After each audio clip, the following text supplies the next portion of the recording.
Vamos a hablar este día sobre el COVID-19 y la salud mental. Es un tema que nos han estado solicitando y preguntando, sobre todo los colegas, qué podemos ofrecer de respuesta al respecto. Una de las áreas es la violencia. Si la gente en esta condición de estar encerrado, estar en cuarentena, si aumenta la violencia y si este aumento de violencia ocurre principalmente en personas con trastornos mentales. Bueno, hay tres cuestiones importantes a considerar. La posible asociación entre trastornos mentales o de comportamientos específicos y la perpetración de violencia doméstica. La asociación entre enfermedades mentales y la victimización y el impacto potencial de las medidas sociales para reducir la transmisión del COVID-19, que es el aislamiento, su sana distancia y la reconfiguración de servicios relacionados con la pandemia en la violencia doméstica.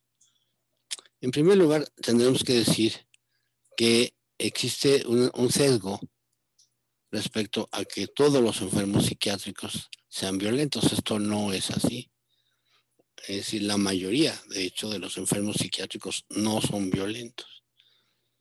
Las enfermedades mentales, por lo tanto, no son la causa en sí de la violencia doméstica, sino es en muchos casos el hacinamiento, el estar encerrados en espacios muy reducidos para la mayoría de nuestra población mexicana. Las evidencias más sólidas proporcionan factores de tipo mixto, por ejemplo, esquizofrenia maltratada o muy mal controlada, alcoholismo u otro tipo de adicciones y sí, violencia en el interior de la familia. La violencia doméstica casi invariablemente indica una cuestión de poder y de control, que no están necesariamente relacionados con enfermedades mentales.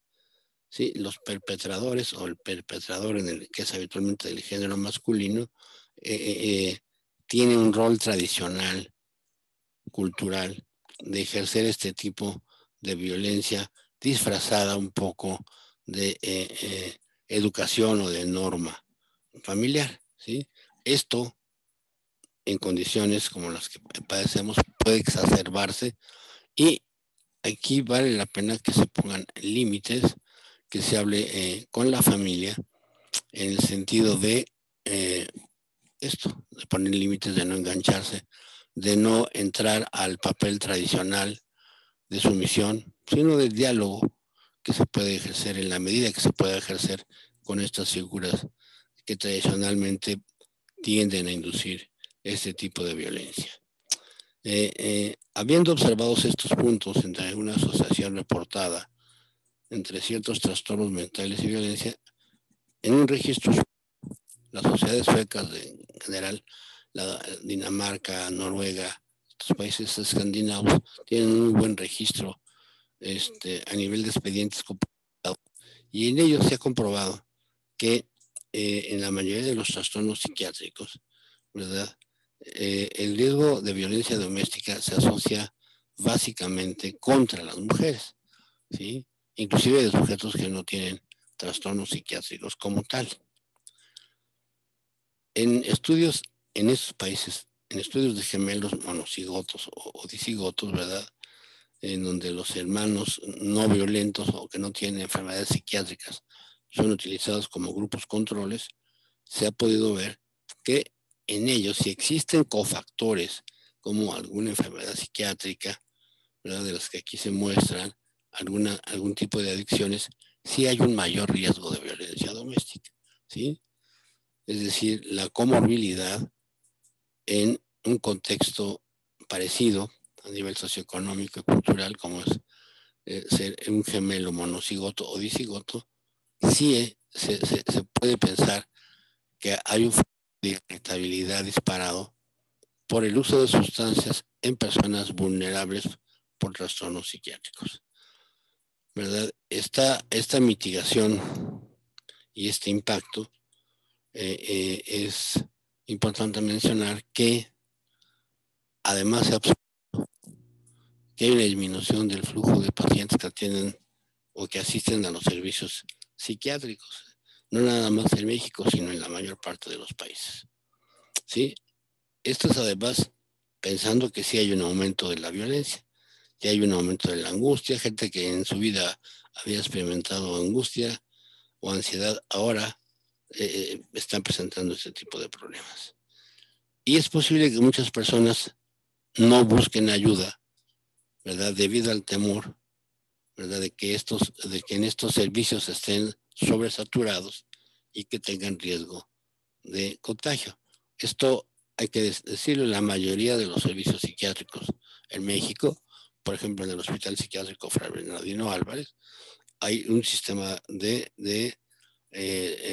evaluación de cada paciente, de cada personal que entra al mismo. Se sujetan a una exploración de temperatura, de posibles signos respiratorios, y luego son canalizados a servicios diferentes, por ejemplo, si es de primera vez, a urgencias o a la consulta, pero en una situación de perfecto orden, guardando distancias. Y esto es clave en todas las instituciones que no son COVID del sector salud, ¿no? Entonces, si hay algún problema de este tipo, la atención psiquiátrica en nuestro hospital sigue estando las 24 horas por todo el año, ¿verdad? No tenemos una restricción. Y en caso que se detecte que tiene posibilidad de ser algún paciente con COVID, bueno, además de que se hace el diagnóstico, se le puede inclusive canalizar a algún sitio para que se les haga la detección, y si no son sujetos de riesgo, se envían a su casa. Una de las áreas que también preocupa es las adicciones, porque muchas personas utilizan las sustancias adictivas como una forma de lidiar, por ejemplo, con el estrés o con situaciones en las cuales tienen que exponerse a hablar en público, es decir, situaciones de estrés. ¿Qué hay sobre esto en estos años, en estos meses de COVID? Bueno, efectivamente, en un estudio chino, ¿verdad?, precisamente de la ciudad donde se originó el virus, encontraron que hay un aumento de los niveles de estrés monitorizados a nivel de escalas, ¿verdad? ¿Qué podría explicar el cómo se utilizan drogas y algunas personas tengan una recaída, algunas personas que se mantengan en abstinencia tengan una recaída a esta eventualidad? Además, esto motivado por el estrés agudo de ver que gente cercana a uno se enferma, y esto lleva al uso de sustancias que tienen un efecto, sí, efectivamente, ansiolítico, pero de corta duración, y que esto implica que la persona tiene que estar ingiriendo esta sustancia de manera repetida. Hay un efecto físico directo de las sustancias, por ejemplo,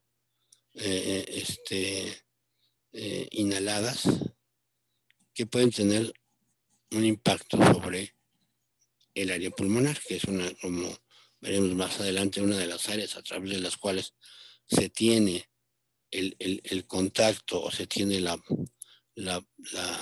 enfermedad, ingresa el virus, es a través de las vías respiratorias. Entonces, si yo tengo afectadas mis vías respiratorias, ¿verdad?, por ejemplo, por consumo de cocaína, de inhalantes o de alguna otra sustancia que es por vías respiratorias, pues esto aumenta la probabilidad, ¿verdad?, de que estas personas enfermen, ¿sí? Y además son personas, por ejemplo, ahorita que ha escaseado el tráfico de algunas de estas sustancias, o que no hay personas en los sitios habituales donde estas se conseguían, los sujetos entran en síndrome de supresión, pero cuando vuelven a conseguirla, utilizan las dosis previas, sin pensar que su cuerpo ya no tiene la misma tolerancia que tenía anteriormente, y esto lleva a que nos enfrentemos a sobredosis, ¿sí? Entonces es muy probable, ¿verdad?, que esto se deba a que no se acuerdan, que no empezaron con las dosis de drogas que utilizaban ya antes de la enfermedad, ¿no? Y se observa no nada más en opioides, sino también en el consumo de alcohol y en otras sustancias, ¿no?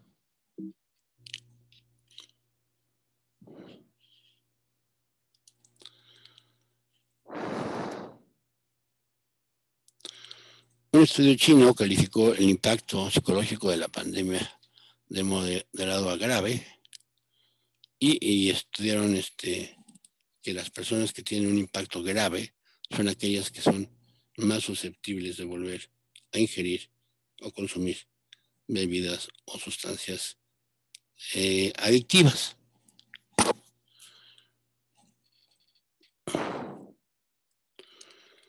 Entonces, a pesar, en el caso, hay otra área también que se ha empezado a ver, que es la de la ludopatía, ¿no? A pesar de que se han cerrado los puntos de venta de apuestas y que hay un cierre de los eventos deportivos para el público, los juegos de azar por internet han empezado a ser la alternativa para estas personas, ¿no? Y esto ha puesto en riesgo económico a estas personas. En algunos países, inclusive como en Letonia, ¿verdad?, se ha prohibido, ¿verdad?, el juego de azar en línea. Y bueno, esta es una forma que algunas personas utilizan. Es decir, algunas personas ya son ludópatas, pero otros que no lo eran o que eran en grado moderado, en el caso del COVID no tienen nada que hacer y empiezan a utilizar esta alternativa para pasar su tiempo.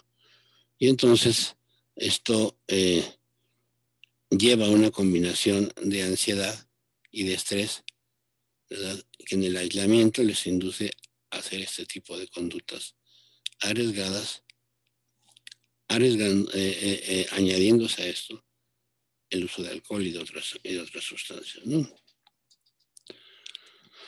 Las alteraciones del dormir durante la epidemia, obviamente una de las cosas que encontramos es que el problema de la ansiedad. La ansiedad, desde hace mucho lo sabemos, es el factor número 1 para insomnio. O sea, uno puede pensar que el insomnio se origina por depresión o tiene una base que no conocemos bien. No, sí hay una parte del insomnio que puede ser por diferentes causas, pero el insomnio crónico en general es motivado por un tipo de ansiedad crónica, como la que estamos viviendo. O sea, el estar en un estado de incertidumbre, ¿verdad?, que en donde se encuentran, ¿verdad?, cosas, por ejemplo, la famosa infodemia, en donde se tienden a exagerar algunas cosas, donde se tiende a malinformar a la gente. Esto lleva a un sistema de incertidumbre constante que desencadena en ansiedad, ¿sí? Entonces nosotros aquí en la Universidad Nacional Autónoma de México hicimos un estudio con pacientes universitarios, ¿verdad?, sobre cómo la ansiedad y la depresión se evidenciaban a través de las pesadillas, ¿no?, de aumento de pesadillas. ¿Qué es una pesadilla? Bueno, es una actividad onírica, es un sueño en el cual se genera ansiedad. ¿Cómo sabemos esto? Sabemos que se genera ansiedad porque el paciente se despierta. Yo puedo tener con cierto grado de angustia y no despertarme, y a lo mejor al día siguiente ni me acuerdo de él, pero en las pesadillas habitualmente nos despertamos. estas son mucho más frecuentes en la segunda parte de la noche, porque es cuando tenemos mayor cantidad de sueño de movimientos oculares rápidos, que es en donde mayormente tenemos ensoñaciones. Pero aquí encontramos en este estudio que ya está publicado que no es el número de pesadillas, uno puede saber cuántas pesadillas tengo y qué tanto esto me va a afectar. No, encontramos que es el impacto de las pesadillas. Si puedo tener una sola pesadilla, pero esta es de tal, tiene tal grado de vivencialidad, que parece cierta, que a veces algunas personas evitan dormir, ¿sí? Evitan dormir o se duermen ya cuando está amaneciendo, porque de esta forma tienen menos miedo, ¿sí? Entonces, este es el estudio, el impacto de las pesadillas, que es importante y que es un factor que en jóvenes sea propio como predictor de ideación suicida, ¿no? Y una de las formas que se están implementando en nuestro país, por ejemplo, en el Hospital Psiquiátrico Fray Bernardino Álvarez, es la telepsiquiatría, ¿no? La comunicación a través de este sistema de comunicación por vía internet con médicos de primer nivel para hacer educación y una dirección de la interacción de los medicamentos, no nada más enfermos psiquiátricos, sino que en enfermos con COVID, que están teniendo complicaciones psiquiátricas, ¿qué medicamentos podemos proporcionar? Y aquí una de las líneas que es importante es que son medicamentos que no deben de afectar la interacción con un sistema que es el citocromo P450, ¿sí? Además de esto, ¿verdad? Hay que limitar posibles conflictos familiares y todo esto a través sabemos que no en todas las partes de México hay psiquiatras. Tener una interacción con el médico primario tratante, resolver sus problemas y sus preguntas y hacer un seguimiento de los casos para que el mismo médico, en la medida que se va entrenando en el tema, va teniendo menos necesidad de tener este tipo de teleconferencias, ¿no? Este es un estudio muy importante también en China, en donde evaluaron los factores sociales del aislamiento, ¿sí? La carga económica, el apoyo familiar, y el capital social, que era una cosa que además China, en un país comunista, es raro, ¿no? Que hablen del capital. Pero este capital social, y todos vamos a ver qué es, se definió el capital social como una colección de recursos reales que incluyen la confianza social, la pertenencia y la participación, y creía que estos recursos estaban asociados con una red duradera de reconocimientos mutuos, es decir, este reconocimiento que necesitamos los seres humanos, a diferencia de otro tipo de factores sociales, ¿verdad? El capital social parece ser muy importante. Lynch, otro investigador en el área, desarrolló el concepto de capital social como la voluntad de generar cohesión social, confianza y participación en las actividades comunitarias, ¿no? ¿Cuáles son las diferencias entre el capital social y el apoyo social? El apoyo social representa el tamaño y las fuentes de las redes sociales de las personas que ayudan a los demás. Si, por ejemplo, en los terremotos, ¿no? Ahí se dio el apoyo social, el grupo de los topos que salían a ayudar, ¿no? Así como las funciones de apoyo emocional, materiales e informativas. El capital social, por otro lado, incluye la confianza social, la pertenencia y la participación social.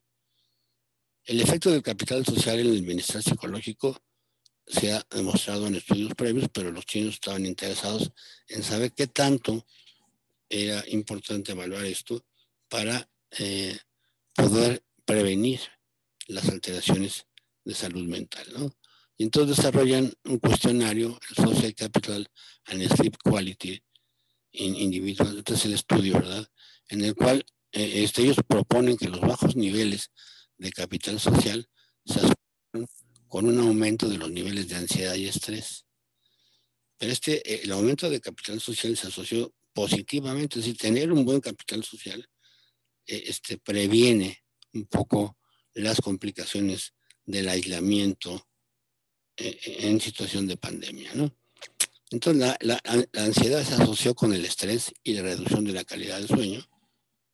Es decir, la calidad del sueño se mide como el número de despertares internos que tiene uno una vez que consigue uno dormirse y es una eficiencia. Es tan eficiente el sueño y puede evaluarse en el laboratorio del sueño o puede evaluarse también mediante un estimado subjetivo de qué tan bien durmió usted esta noche. Sí, esto en Estados Unidos llegó a ser considerado como el quinto signo vital. ¿Qué tan bien durmió? ¿Qué tan bien descansó?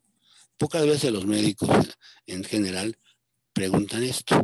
¿Qué tanto descansó? En psiquiatría es vital. La mayoría de los trastornos psiquiátricos cursan con algún problema a este nivel. Entonces es muy importante que tengamos en cuenta esto. Y este cuestionario, ¿verdad?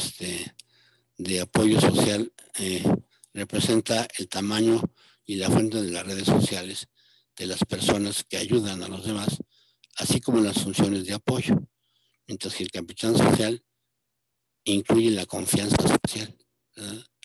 Y vamos a ver, ¿verdad? Que este es un cuestionario que se desarrolló de 16 preguntas, algunas de las cuales están aquí puestas.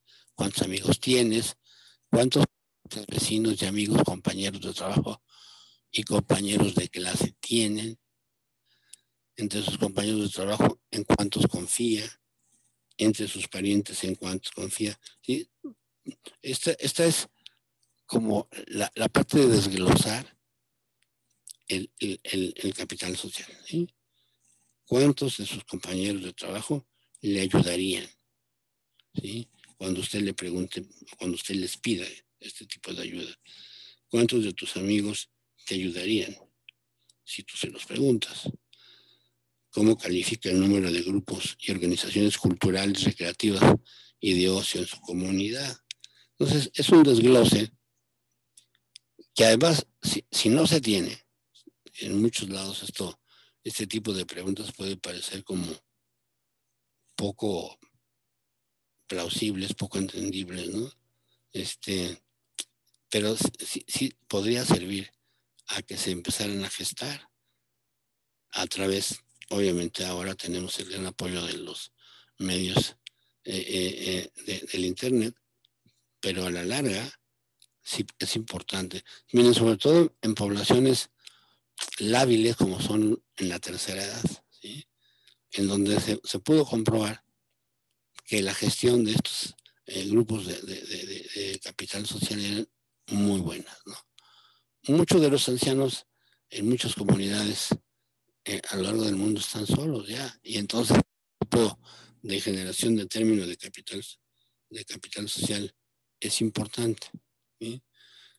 ¿Cuántos de los grupos y organizaciones gubernamentales, políticos, económicos y sociales le ayudarán cuando se les pregunte, cuando se les pida ayuda?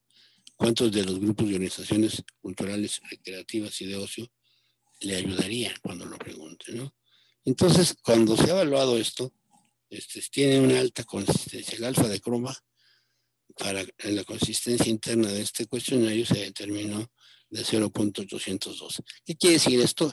Que los diferentes reactivos que componen este cuestionario sí están midiendo lo que se propone que midan entre sí. Y no son simples preguntas. Para la construcción de un tipo como este instrumento, obviamente se inicia con preguntas abiertas, con mucho más preguntas de las que aquí. Y entonces se va disecando el cuestionario hasta que queden las que realmente tienen este grado de confiabilidad en este tipo de prueba que es el alfa de Cronbach. Entonces, este cuestionario, ¿verdad? Además se utilizaron cuestionarios para evaluar la ansiedad, para evaluar la ansiedad, perdón.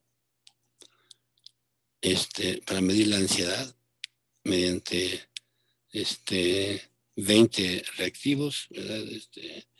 Y otro cuestionario, que es una escala de Likert de 6 puntos, que contenía 30 elementos, que no voy a desglosar, pero bueno, finalmente con estos instrumentos se evalúa el nivel de ansiedad. Obviamente, estas evaluaciones se hacen por internet, no son evaluaciones cara a cara, ¿no? Sino a través de internet. Y el de la calidad de sueño también es un cuestionario en donde se evalúan 18 elementos, ¿verdad? En 7 dimensiones que incluyen la calidad de sueño, es decir, la eficiencia del mismo, la duración aproximadamente en horas, la latencia de sueño, cuánto tiempo me tardo en quedarme dormido, la eficiencia habitual del sueño, qué tanto descansé, si hay algún trastorno que se detecte por el mismo sujeto o por el compañero de cama, ¿no? Todas estas cosas son útiles, y si se requiere utilizar medicamento y algún tipo de disfunción diurna por no haber dormido. O sea, en la clínica del sueño es importante el saber tanto el cómo se duerme como las repercusiones que se tienen por la falta o el exceso de sueño. Habitualmente es por la falta de sueño, por el fraccionamiento del mismo. Una de las consecuencias del insomnio crónico, por ejemplo, sería la somnolencia diurna, los problemas de concentración, etcétera, ¿no? Entonces, este tipo de cosas se evalúa. Y bueno, lo que se encuentra en este estudio, ¿verdad?, es que efectivamente, ¿verdad?, hay los que tienen elevada su capital social, ¿verdad?, tienen una mejoría en los niveles, la calidad del sueño y los niveles de ansiedad y de estrés estuvieron con una alta correlación del capital social. Lo que estos cuates habían estado proponiendo es cierto, ¿sí? Entonces, sí podemos estar en aislamiento si tenemos un capital social en el cual confiamos. Esto puede ser determinante para que no desarrollemos complicaciones psiquiátricas. Yo creo que esta parte es importantísima y es una de las contribuciones de los psiquiatras y psicólogos que trabajamos en esta línea de apoyo a las personas que tienen familiares con COVID o que han tenido COVID. En la siguiente entrega voy a hablar sobre los efectos en el sistema nervioso, en el desarrollo de enfermedades psiquiátricas, durante y posteriores al COVID. Muchas órdenes, espero que les haya servido.